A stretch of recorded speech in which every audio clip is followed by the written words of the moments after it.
ইউসুফ আলাইহিস সালাম বিক্রির জন্য অনুরোধ করলেন। মিশরের বিশাল বড় একটা গোলাম বাজার আছে। কি বলেন? গোলামের বাজার। এটা মিশরের তৎকালীন সময়ের সবচেয়ে বড় শহর ছিল তেবস শহর। কি শহর বলে? তেবস। এখন যেমন কায়রো রাজধানী, সেই সময় ইউসুফ আলাইহিস সালামের সময় রাজধানী ছিল তেবস। বলুন কি? তেবস শহর। এর প্রায় 100টা বিশাল বড় দরজা। ওই দরজাগুলি দিয়ে ছাড়া কেউ চারদিক থেকে ঢোকার মতো সুযোগ ছিল না। ওই দরজাগুলিতে ঢুকতে হতো, আর ওই দরজাগুলিতে প্রত্যেকটা ক্ষেত্রে তাদেরকে চেক করা হতো। আজকে কত বছর আগেকার কথা, হাজার হাজার বছর আগের সময়ের কথা। সুবহানাল্লাহ বলেন।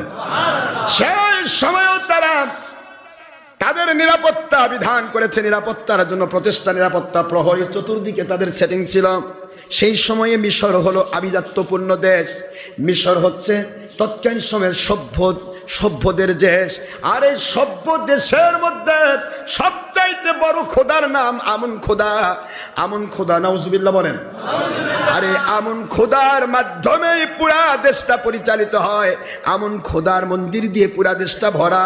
এমনকি ওই দেশের যিনি মালিক হবেন, যিনি প্রধান, যিনি হবেন রাজা, যিনি হবেন বাদশাহ, এই বাদশার উপাধির ভিতরে আমন খোদার নাম অনুসারে তাকে বলা হবে, নাম যেটাই হোক না কেন, কিন্তু যিনি ওখানে বাদশাহ হবেন সেই সময় নাম হতো আমন হোতেব, মানে আমুনের পক্ষ থেকে নির্দিষ্ট বাদশাহ। নাউজুবিল্লাহ। আমন খোদা যাকে নিযুক্ত করে এ হলো আমন হোতেব। ইউসুফ আলাইহিস সালামের সময় যে বাদশাহ ওখানে রাজত্ব করত তার নাম ছিল রায়্যান ইবনে নাজওয়ান আমলিকি। এ ছিল তৎকালীন সময়ের বাদশাহ। আর মুসা আলাইহিস সালামের সময় বাদশারা উপাধি পেত ফেরাউন নামে। কি নামে জোরে বলুন? ফেরাউন নামে। তো এখানে আল্লাহ রাব্বুল আলামিন বুঝাচ্ছেন আমাদের নবী রাসূল আলাইহিস সালাম যে কাউকে জুলুম করেন না, জুলুম ছাড়াই বাতিলের সাথে আপোষহীন হয়ে তারা যে ইসলামের সঠিক নির্দেশনা মানুষকে দিয়ে কৃতকার্য হয়েছেন।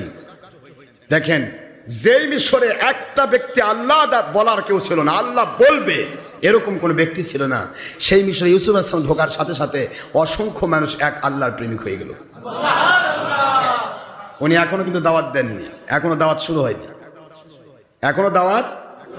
রাস্তার মাঝখানে ইস্তার খোদার ওই যে বললাম এর আগে কলেমা পড়ে তার কাছে বায়াত হলেন। রাস্তার পরে এই ফালেক, এও বায়াত হলেন। ফালেক বলেন আল্লাহর কসম, আমি আমার আমুনকে বাদ দিলাম, ইস্তারকে বাদ দিলাম, আমি আপনার এক খোদায় বিশ্বাস স্থাপন করি। দাওয়াতের আগেই কবুল। সুবহানাল্লাহ পড়বেন না জোরে? যেখানে একজন ব্যক্তি আল্লাহকে ডাকার কেউ ছিল না। আহা, কিভাবে তারা নিজেদেরকে প্রস্তুত করেছিল।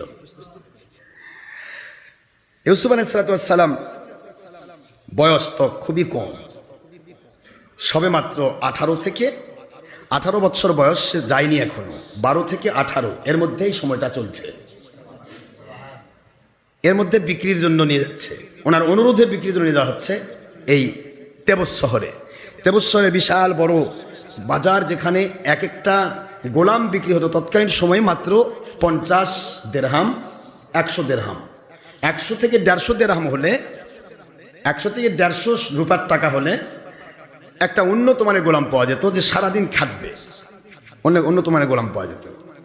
এই সময় ইউসুফ আলাইহিস সালামকে আস্তে করে বাজারে ওঠানো হলো। যেই মাত্র ইউসুফ আলাইহিস সালামকে বাজারে ওঠানো হলো, আমি আপনাদেরকে আগেই বলেছি যে ইউসুফ আলাইহিস সালামের চেহারা যে দেখেছে, সে পুরুষ হোক মহিলা হোক, বৃদ্ধ হোক বৃদ্ধা হোক, যুবক হোক যুবতী হোক, যে দেখেছে সে ব্যক্তি আর চোখ নামাতে পারেনি,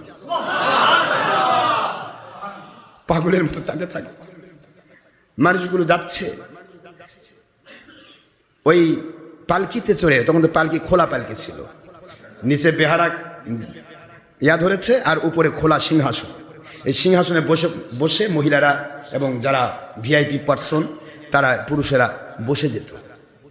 এই ছেলেটা যে যাচ্ছে সে ওখান থেকে ওই ভিআইপি সিআইপি মন্ত্রীর ছেলে, মন্ত্রী, যাবতীয় মন্ত্রী, এমপি মন্ত্রী যারা, তারা শুধুমাত্র তার দিকে তাকিয়ে থাকে। সুবহানাল্লাহ বলুন। যাবার পথে উনি তো উটের উপর বসে আছেন, উটের উপর করে নিয়ে যাওয়া হচ্ছে। যে দেখে সে চোখ ফেরাতে পারে না। যখনই দাঁড়ান সেখানে ইয়া করা হলো, জিবরাইল আলাইহিস সালাম হাজির হয়ে গেলেন।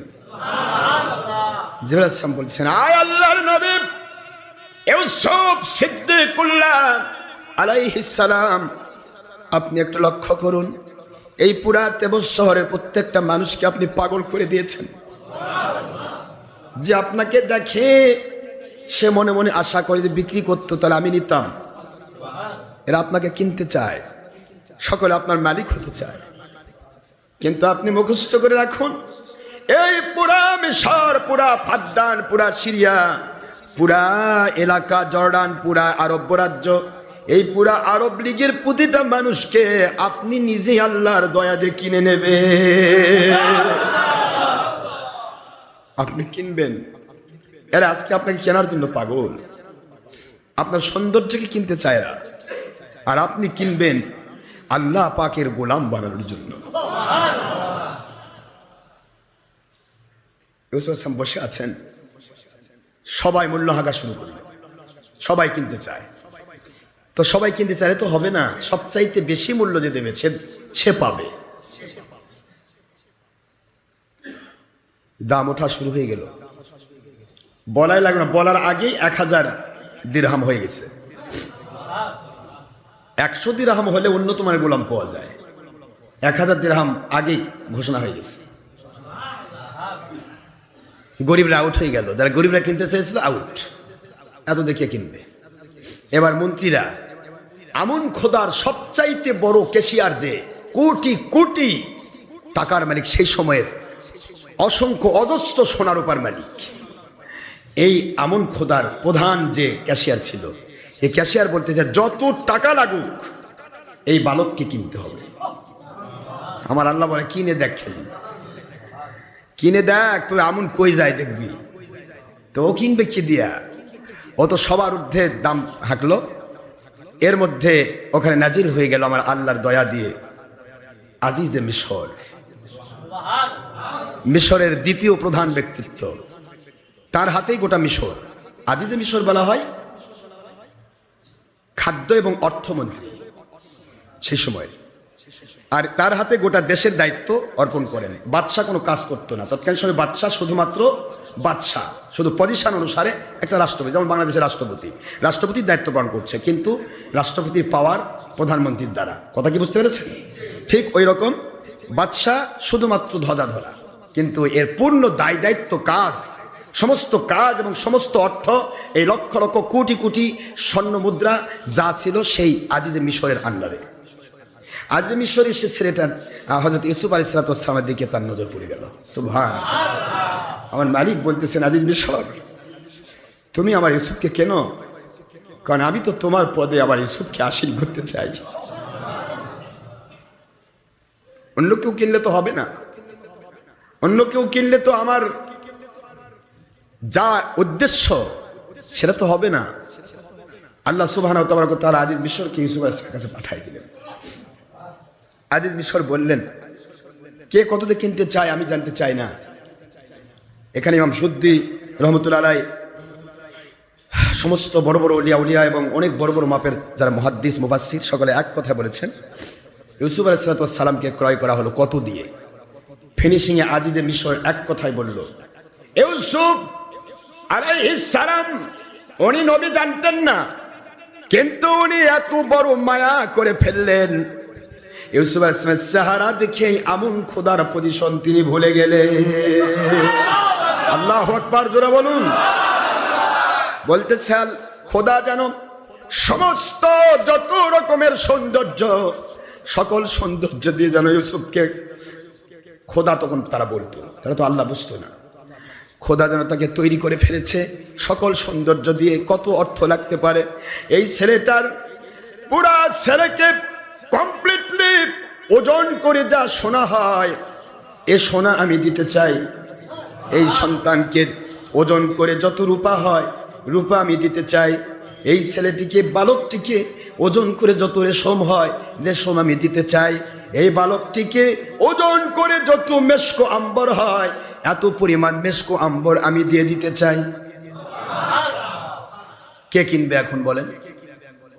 আছে কেউ? আর সবাই পালিয়ে গেল। ওরে বাবা, কি দিয়ে কিনবে? এর উপর আর পাওয়ার আছে?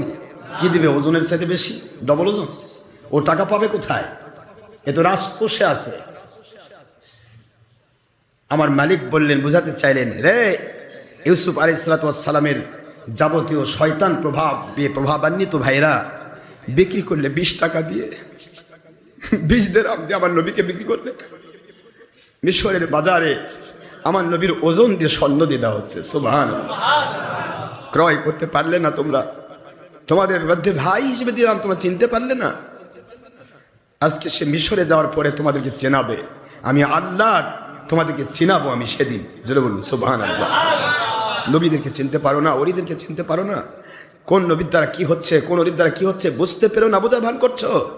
আল্লাহ বলেন, ইন্না শাররাদ দাওয়াব্বি ইনদাল্লাহিস সাম্মুল বুকমুল লাযিনা লা ইয়াকিলুন।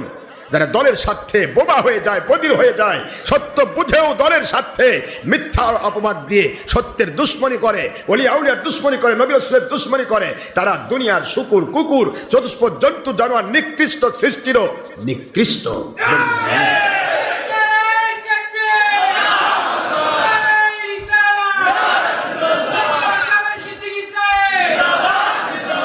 আমার সোনার ভাইরা খেয়াল করুন, ইউসুফ আলাইহিস সালাম ওনাকে ক্রয় করা হলো। ক্রয় করার পরে বল আমার মালিক বনো কালাল্লাযিশতারাহু মিন মিসর লিইমরাতিহি আকরিমি মাসওয়া। সুবহানাল্লাহ। আসা আন ইয়ানফা'না আও ইয়াত্তাখিদাহু, বলুন আও ইয়াত্তাখিদাহু ওয়ালাদা।